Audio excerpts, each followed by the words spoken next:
Прием, ассаламағалейкум көрермендер. Барлығыңыз жақсы білетіндей, адамдардың ішінде ең жақсы қорғалатын адамдар ол президенттер болып табылады. Олардың қауіпсіздігін қамтамасыз ету ең үлкен шаралардың бірі болып табылады. Бүгінгі видеода біз әлемдегі ең жақсы қорғалатын президенттер жайлы әңгіме қозғайтын боламыз. Және де олардың қауіпсіздік службаларының қандай деңгейде екендерін көретін боламыз. Кеттік онда.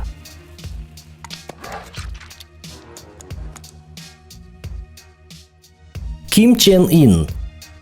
Оңтүстік Кореяға іс-сапарымен бару барысында Ким Чен Ын бронированный машиналармен жүрген болатын. Оның брондалған Мерседесінің айналасында 12 телохранитель жүгіріп, шеңбер күйінде қозғалған болатын. Айта кету қажет, бұл жағдай өте ерекше көрінген болатын. Күлкілі десек те кем болмайтын шығар. Негізінде президенттердің кортежін мотоциклистерден құралған адамдар қорғап жүреді. Сондай-ақ көп жағдайларда президенттердің эскорттары қосымша машиналарсыз жүреді. Себебі ол машиналардың өзі бронированный ғой. Ал Ким Чен Ын жайлы айтар болсақ, бұл ерекше құбылыс. Солтүстік Кореяның президенті өзінің қауіпсіздігі жайлы өте қатты ойланатын сияқты. Жаяу жүретін охранниктер мотоциклді айдауға алаңдамай, президентті қорғауға бар назарын салары анық. Ким Чен Ынның жеке басын қорғайтын 15 мыңнан тұратын жеке басты телохранительдері бар. Әрине олардың барлығы Ким Чен Ынның алдында топырлап жүрмейді. Және де Ким Чен Ынның жеке өзіне бағынатын жеке армиясы бар. Ол жеке армияның жалпы саны 100 мың адамнан асып түседі. Ол тек президентті қорғап қана қоймай, және сондай-ақ Пхеньянды да қорғайтын армия болып табылады.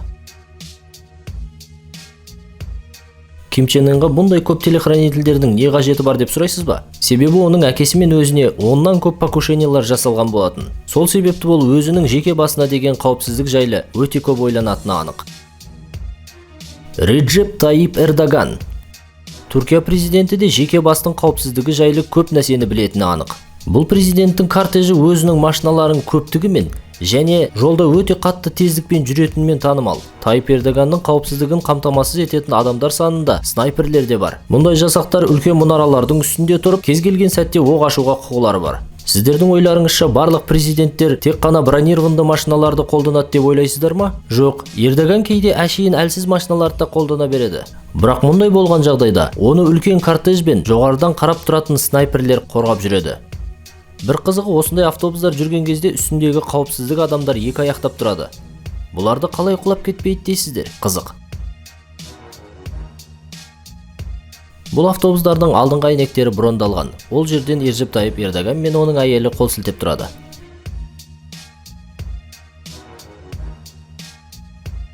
Синдзо Абэ.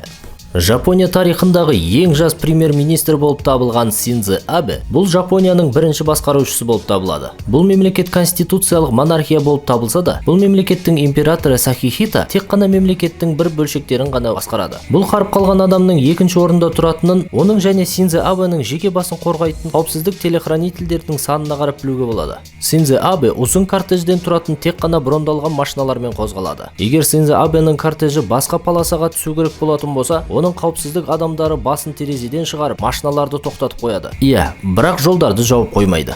Видеороликтің басында Ким Чен Ынның жүгіріп жүрген қауіпсіздік адамдарын еске түсіріңіздер.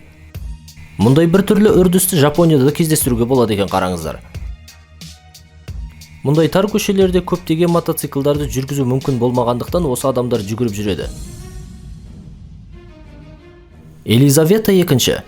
Жапонияның императоры сияқты Елизавета II де мемлекетті басқаратын тұлға ретінде танылмаған. Бірақ Жапония императорына қарағанда Елизаветаның охранасы одан әлде қайда көп болып табылады.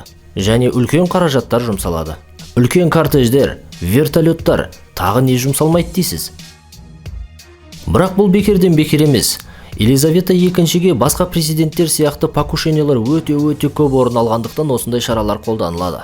Елизавета II-ні қорғау үшін Букингем сарайында көптеген әскерлер оны қорғап тұрады. Егерде королева сыртқа шығатын болса, ол міндетті түрде полициямен және жеке охрананың көмегімен сыртқа шығады. Осындай бір шығындардың бірінде 2 жас өспірім королеваның машинасына қарай тұқымдарды лақтырды.